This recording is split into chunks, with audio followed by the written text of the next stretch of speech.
Milei es historia. En su mesianismo se siente un eslabón más en un proyecto de país que él ubica hace más de 100 años, sin democracia ni justicia social, como hace no tanto tiempo soñó Martínez de Oz y compañía. Milei disputa la historia, la intenta reescribir y construye un confuso revisionismo histórico, diríamos reaccionario, que por momentos sorprende y a muchos cautiva. Pero ojo, no tiene nada original.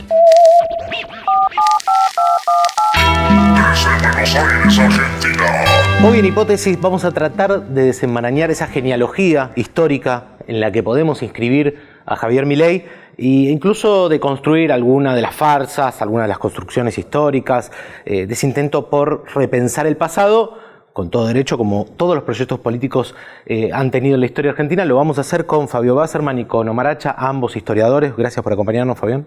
Gracias. Fabio Wasserman. Gracias por la presentación. Omar, gracias por acompañarnos. Al contrario, gracias por la invitación. Bueno, bien. A ver, ¿se puede inscribir Milei en una genealogía, digamos, en una historiografía, ¿sí? Digamos, que no es original y que de alguna manera recompone, ¿sí? O trae al presente lecturas como se hizo en otro momento de la historia? ¿Y en qué genealogía lo encontraríamos? Si alguno de los dos se anima.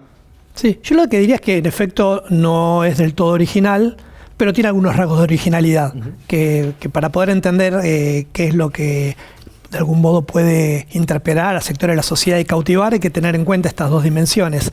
No es del todo original porque hay ciertas consideraciones que hace sobre el pasado argentino que uno las puede encontrar ya en otros autores, en otros políticos. La idea de una decadencia argentina a partir de un determinado momento, que Argentina tuvo un destino de grandeza a final del siglo XIX, que se insertaba en el mundo como proveedora de materias primas y que después, digamos, el crecimiento del Estado, el populismo y demás arruinó. No es una novedad. Lo que es de algún modo novedoso es la forma en la que lo presenta. Y también es novedoso a lo que excede al contenido del discurso, pero que es importante, que es la forma en la que circula en las redes. Y en un contexto de fake news y de inteligencia artificial que permite articular, digamos, evidencias sobre cuestiones que por ahí no han existido, ¿no? Entonces hay un contexto nuevo también que permite entender a Milei, y esto uno lo puede entender mejor cuando piensa que fenómenos similares, que a su vez tienen particularidades, se dan en otros países del mundo, en Brasil, en Estados Unidos, en España, en Italia, en Francia. No es una particularidad argentina esto. Pero obviamente tiene particularidades porque incide y participa de las disputas políticas en Argentina. A mí me resuena, ahora lo quiero escuchar a Omar un poco también con el disparador con que inició la charla, pero me resuena a algo medio trampeano, ¿no? Digo, de Trump, esta cuestión de volver a una Argentina grande, ¿no? Absolutamente, sí. Creo que uno de los rasgos de la ultraderecha global reciente es justamente que encuentra o sueña con un pasado glorioso que se perdió y que hay que recuperar, ¿no? Esta frase de Trump, ¿no? America Great Again, ¿no? También está en otros representantes de la ultraderecha global y está en Milei, ¿no? A mí me parece, sin embargo, que si bien tiene una narrativa construida, ¿no? Con verdades indiscutibles para él, que son muy básicas y todas debatibles, sin embargo, su horizonte es de transformación hacia el futuro, ¿no? Entonces hay un movimiento histórico hacia el pasado, ¿no? Muy selectivo, que es posible debatir, pero el corazón de su proyecto es de transformación del presente hacia el futuro, ¿no? Bien. Ahora, no es propio de un proyecto político esta siempre, ¿no? Rememorar algún pasado épico, glorioso, digamos, pasa con el peronismo en la actualidad, que de pronto no mira a los primeros años del peronismo, intenta tenerlo como espejo, o algún periodo del peronismo, que quizá no sean los primeros años, incluso el camporismo pasó durante muchos años en las últimas décadas, ¿no? Con el kirchnerismo, incluso la cámpora, ¿no? Como reminiscencias históricas, es común. Ahora, me parece que hay una diferencia importante, incluso, que es que ni siquiera en este caso hay apoyatura en académicos, ¿no? Lo charlábamos un poco antes. Se agarra de lugares poco laburados desde la academia, con poca evidencia, ¿no? Ustedes son historiadores, uno necesita fuentes, no hay verdades únicas, pero más o menos necesitas poder comprobar algo con un papel, una declaración. Sí, ahí, bueno, parte de la particularidad con la cual se articuló el discurso en torno a Milei es que él sí se presenta como académico. Sí. Y efectivamente es muy importante presentarse de ese modo, y así lo presentan permanentemente, y tiene una idea sobre qué es lo académico que es distinta a la de que en el mundo, digamos, académico se considera de ese modo. Por ejemplo, bueno, el vínculo con la Universidad SAD, que creada por Venegas Lynch, que es como el gran mentor intelectual, digamos, y que explica en buena medida cómo fue para Alberdi, ¿no? En medio de toda su construcción ideológica. Entonces, efectivamente, muchas de las cosas que dice no son... El tema no es que son discutibles, hay muchas de las cosas que dice que ni siquiera son enunciados que tienen sentido. No entran en el orden de la discusión, pero se presentan como verdades y a su vez se las presenta como verdades que tienen una pátina académica. Eso también es algo que es novedoso no en que haya sucedido, porque el SEAD existe desde el 1978, creo, sino en que lo que sería un grupito marginal dentro del liberalismo argentino, de pronto está en el centro del poder. Claro. Eso es lo que, digamos, pasó eso, que un sector que tenía diálogos con mínimos o en espacios reducidos, ahora ocupa el centro del poder. Y sin tapujos, porque digamos... Bueno, es parte de su característica, claro, sin tapujos. Como decía Omar, una de las características también de la nueva derecha es esa, es el histrionismo y el presentar en forma desenfadada enunciados y verdades sin importar demasiado, digamos, cuánto se ajusta a la verdad eso. Claro. Ahora, me parece que este encuentro de alguna manera surge el nuestro, el de hoy, ¿no? Surge a partir de un documento que publicamos varios historiadores de la Argentina y recogimos firmas, ¿no? Nacionales e internacionales, que lleva el título de Milei ante la historia argentina. Que, bueno, repone grandes tópicos, ¿no? de este debate, pero yo quisiera tratar de mirarlo desde otro ángulo, que no es incompatible, pero que es distinto, que es no tanto, digamos, juzgar desde la universidad o desde la academia los problemas históricos de las tesis de Milei, para llamarlos de alguna manera, sino preguntarme por qué resuenan tanto y por qué tienen este lugar, ¿no? En el centro político. Es decir, ¿qué es lo que la parte, al menos de la sociedad argentina, resonó del discurso de Milei que lo hizo llegar al lugar político que tiene hoy, ¿no? Entonces me interesa más por qué lo votaron a Milei más que tratar de desentrañar a este personaje que es muy básico, el de Javier Milei, sino qué es lo que pusieron en él, ¿no? ¿Y qué pusieron en él? O por lo menos, si lo podemos pensar desde este lugar de la historia, ¿no? Si es que hay una lectura de la historia que hace y que es atractiva.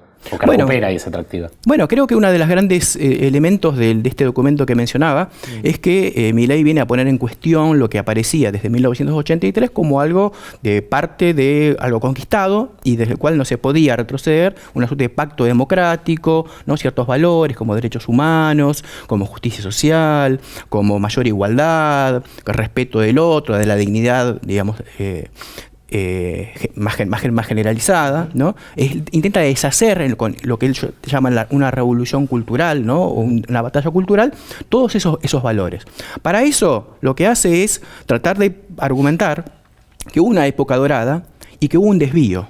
Ese desvío vendría con la democracia de masas, y ahí es donde se pierde esa Argentina que habría que volver a recuperar. Entonces, 1916, ¿no? Perdón. 1916 sería con el radicalismo, ¿no? Con la democracia electoral, ¿no? Y me parece que eso es lo que él intenta desandar, paradójicamente, con un apoyo, ¿no? Un apoyo democrático, porque Milei, digamos, tiene legitimidad. Claro que sí. ¿No? Y legalidad, legitimidad, sí, muchos votos y seguramente todavía mucho apoyo.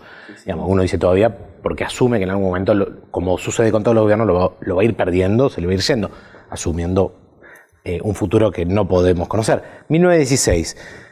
Por eso decía, hay una genealogía, ¿no? Digamos, hay una lectura que probablemente no sea nueva y que ya veía, ¿no? Una historiografía que ya entendía que 1916 fue un quiebre para mal, ¿no? ¿Quiénes son esos historiadores? ¿Qué ideas son las que recompone o las que retoma? Sí, en principio es verdad, ya desde 1916 hay sectores de la sociedad, sectores que, digamos, que hasta ese momento habían detentado el poder, que habían visto la irrupción del radicalismo irigoyenista como una especie de crisis terminal para Argentina, ¿no? O sea que ya ese discurso ya está instalado. La ocupación de los espacios públicos por los sectores populares, la plebeyización de la sociedad y demás, ¿no? La figura de Irigoyen como un caudillo enigmático, en todo.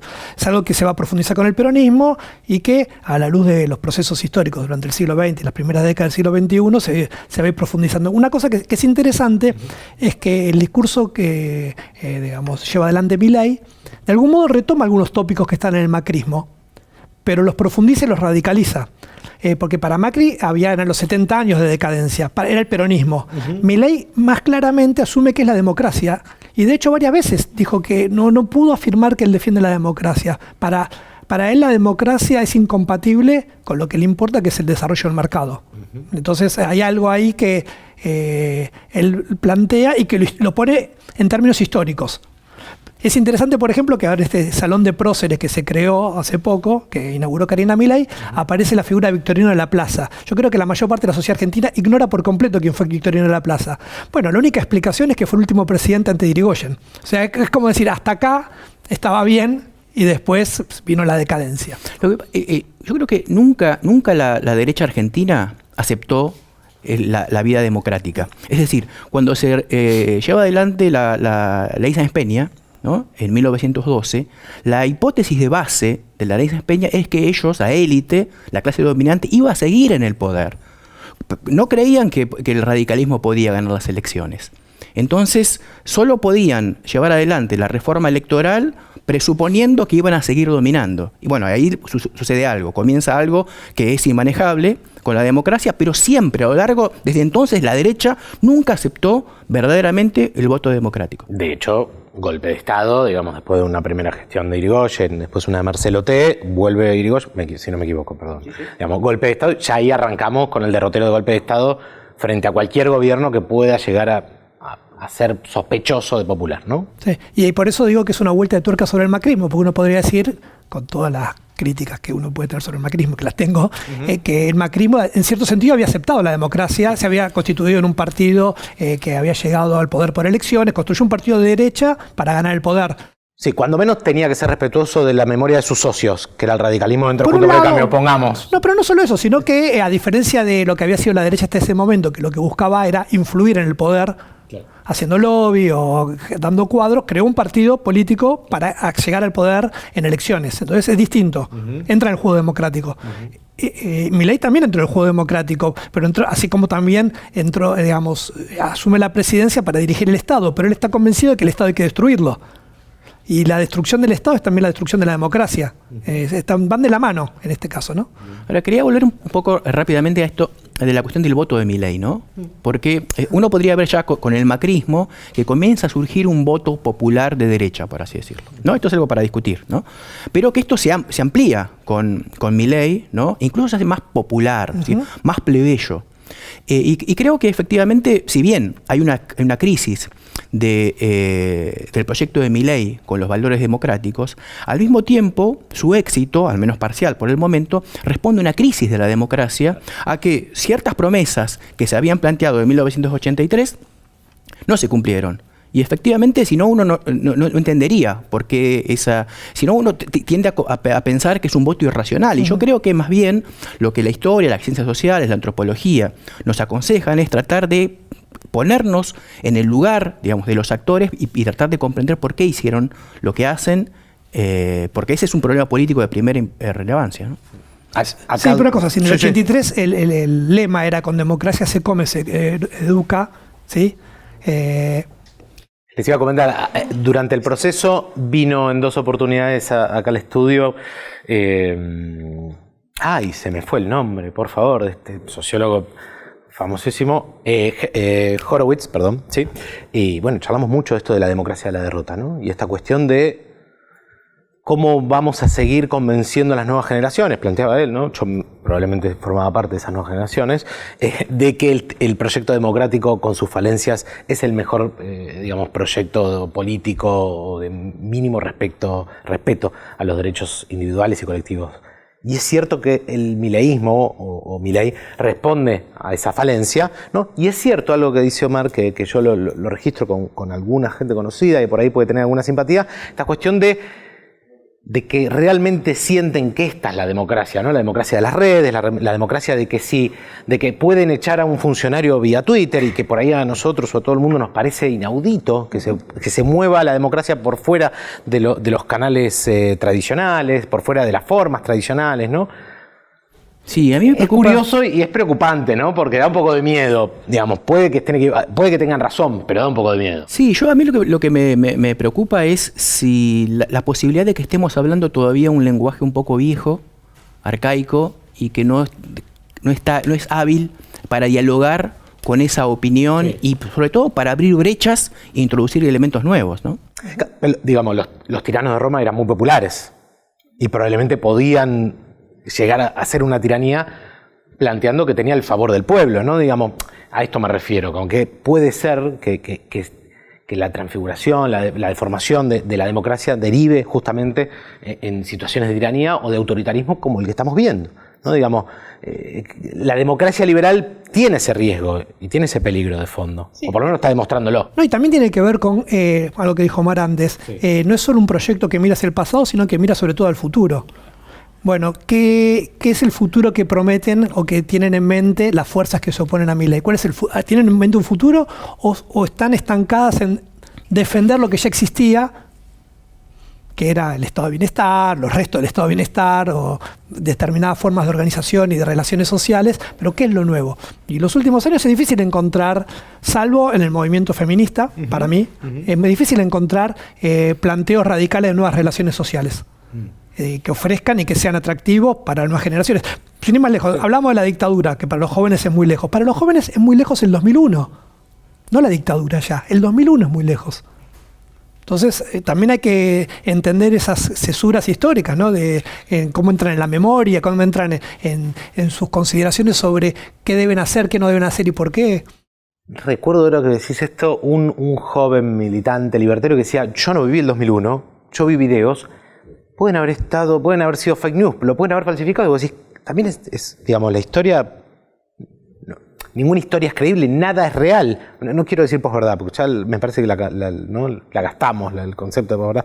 Pero es eso, ¿no? Digamos, pasó hace no mucho, te lo puede contar tu hermano mayor, no es que ni siquiera tu padre, al que por ahí podés no creerle, porque sos un rebelde, pero digamos, un hermano mayor o un compañero de escuela más grande, estuvo ahí, o lo vio, o lo sintió, pero lo podemos ignorar, podemos no creerle, ¿no? Es un movimiento similar a esto del momento pre-Irigoyen con Menem. Los 90 también es una especie de pequeño momento dorado al que se tiene que volver. También hay eso en el discurso del mileísmo, por lo menos en las redes sociales.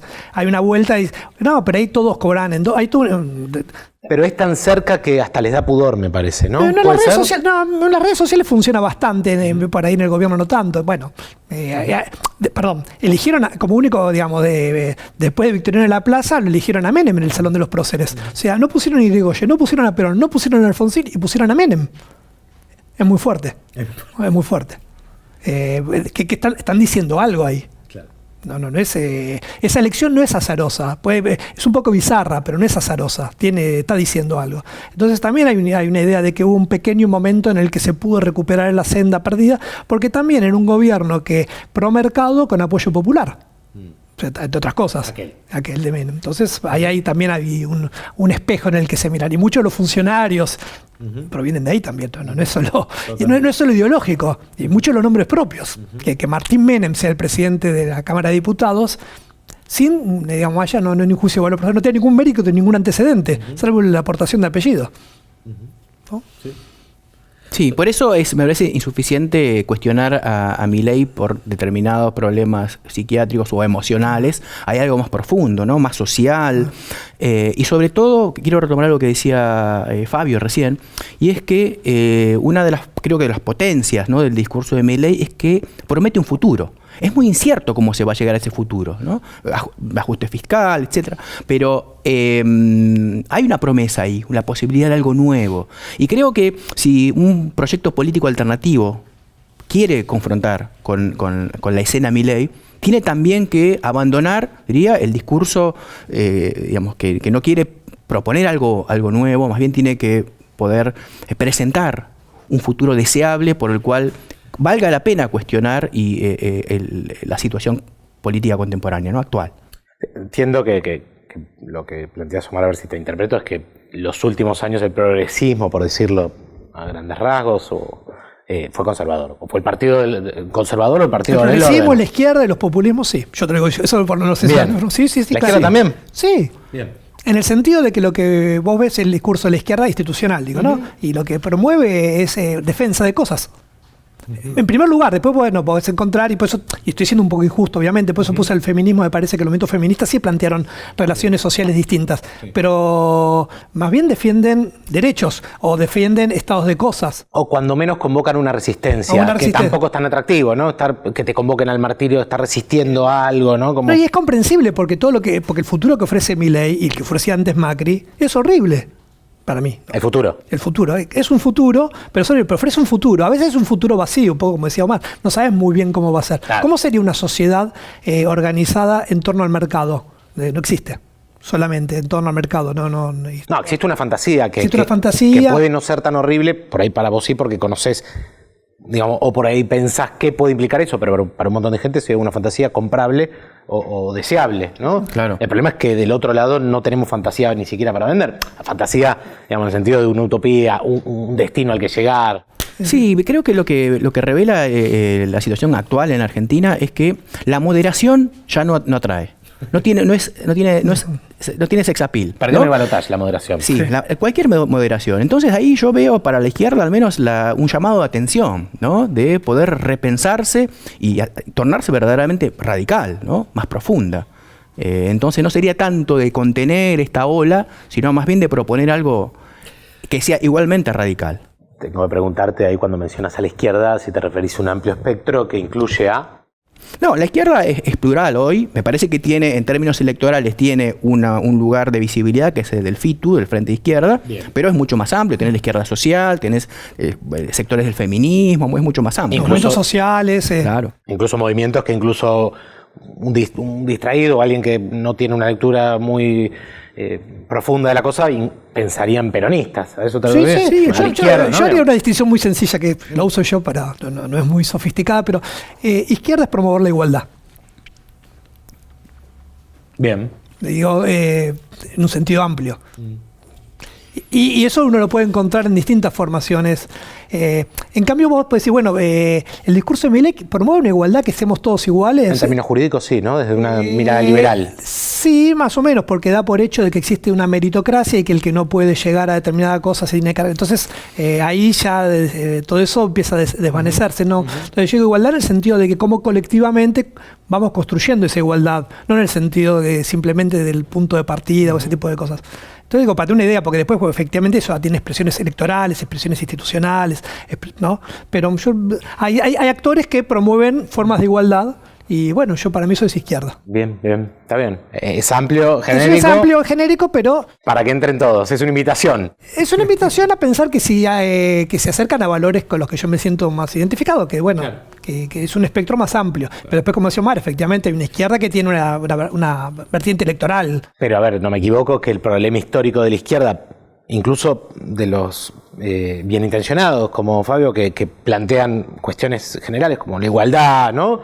Es el cómo, ¿no? Porque uno diría, por ahí un sector del FIT diría, bueno, nacionalizando la banca, y un sector de un peronismo de izquierda o progresista o a la izquierda del peronismo diría que no es nacionalizando la banca, sino ascenso social, vía... Pero por eso es importante que... Cuestiones más sistémicas, no sé cómo decirlo. Estoy tratando de ser respetuoso de los compañeros pero el tema es que peronistas. Ok, pero cada uno de ellos, ¿qué horizonte propone?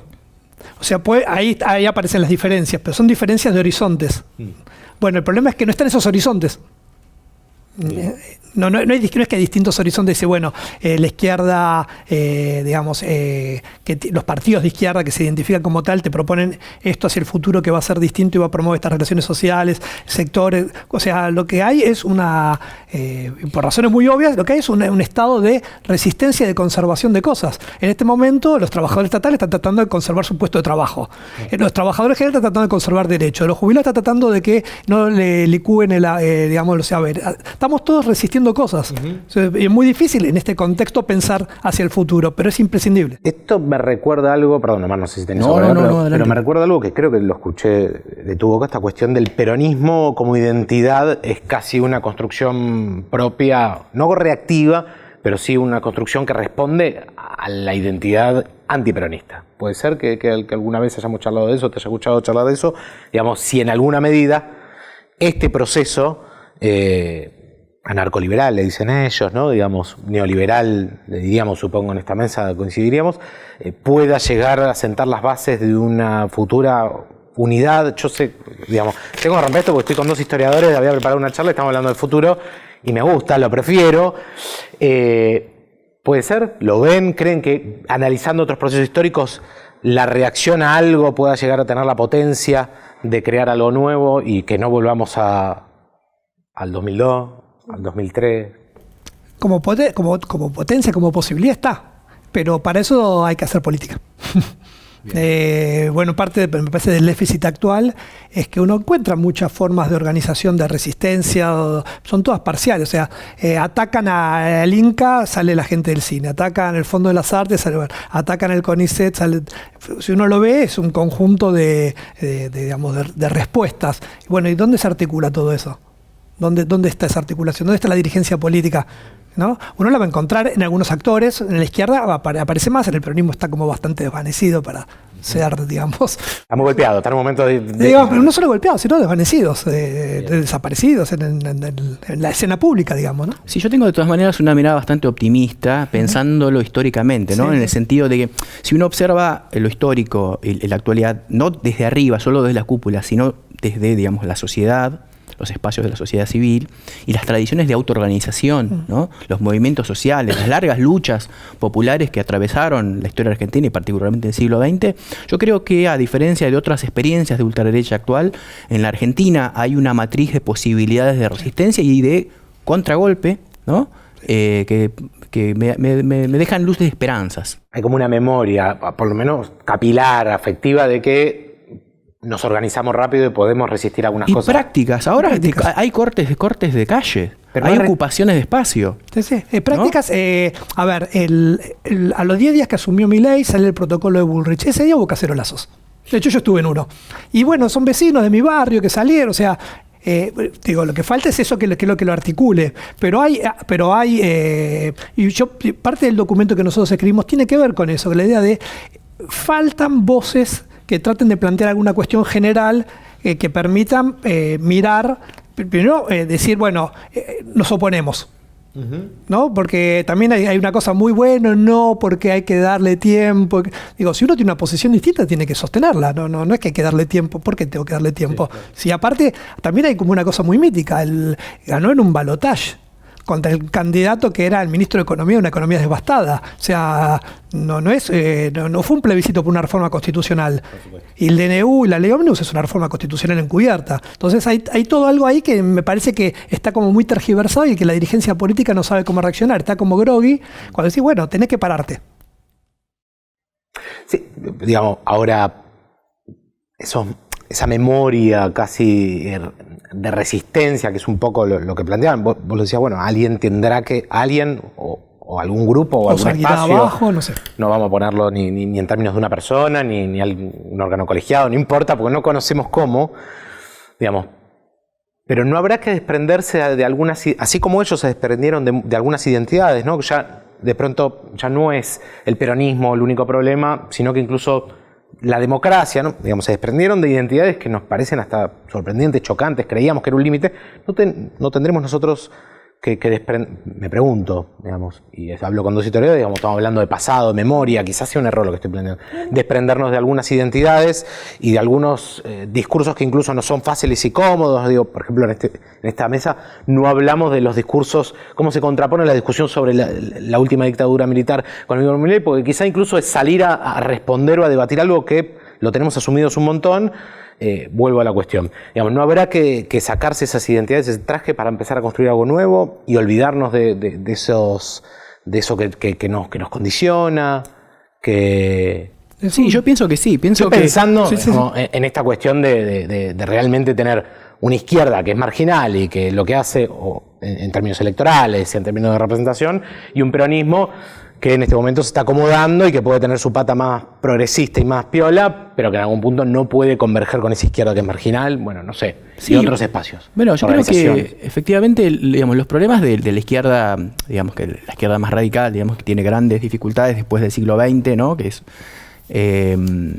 coexiste con un progresismo peronista que aceptó, por ejemplo, que había un zócalo de pobreza que no se podía cuestionar, o que no había manera, ¿no?, de hacerlo, de asumir una lógica extractivista en el nivel, digamos, de la producción. Y me parece que en gran medida el voto de Milei responde, ¿no?, a esas limitaciones. Y creo que requerimos una imaginación nueva, política, ¿no?, que pueda enfrentar esta situación inédita en la cual nos encontramos.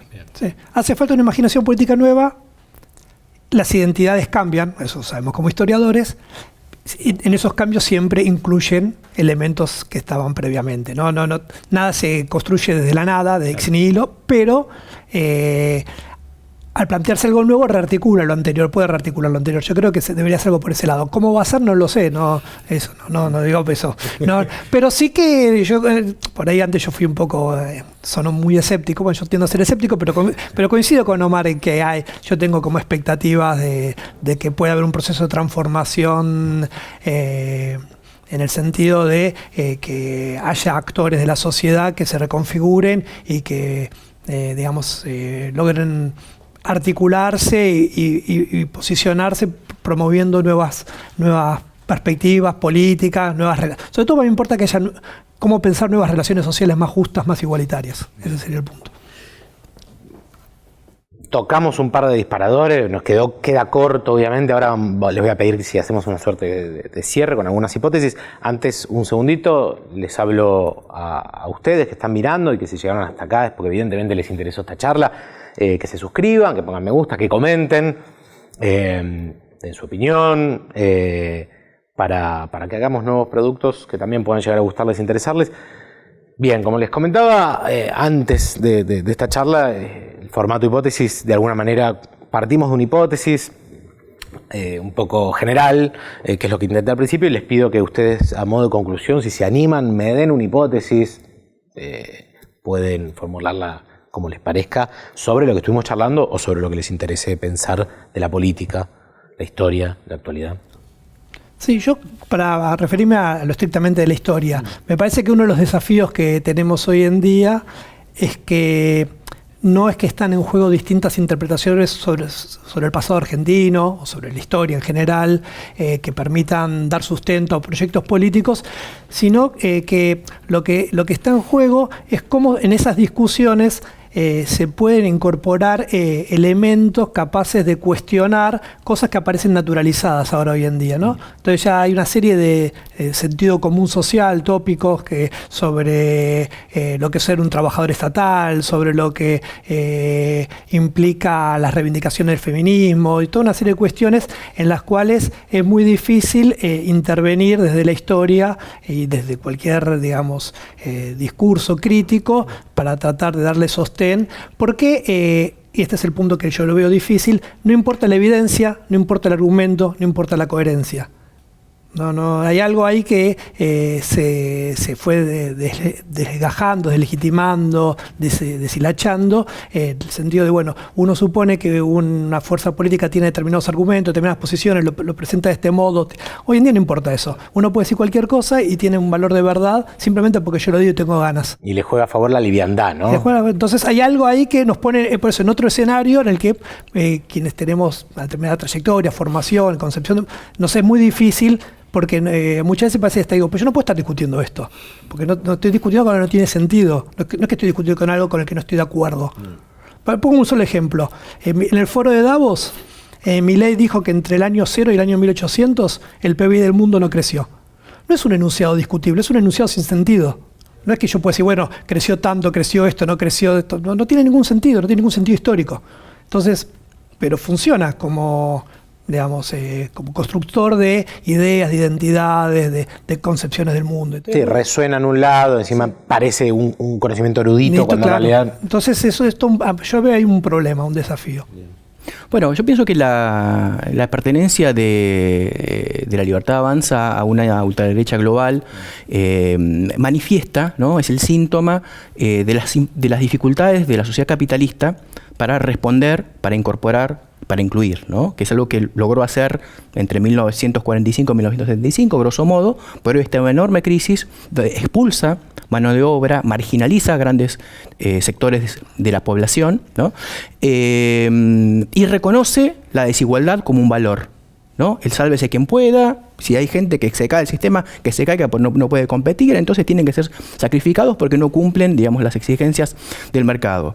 Eso, que es muy terrible, al mismo tiempo llama la atención o pone sobre el tapete la necesidad de poder pensar una sociedad postcapitalista o un juego de reglas completamente diferente, porque efectivamente creo que el momento de verdad de la ultraderecha global, de la cual Milei es una de sus expresiones, es justamente el fracaso de la sociedad capitalista en el nivel global, ¿no? Y pues eso es lo que nos requiere, nos exige, ¿no? Pensar también globalmente. Yo diría, hace falta un nuevo internacionalismo, ¿no?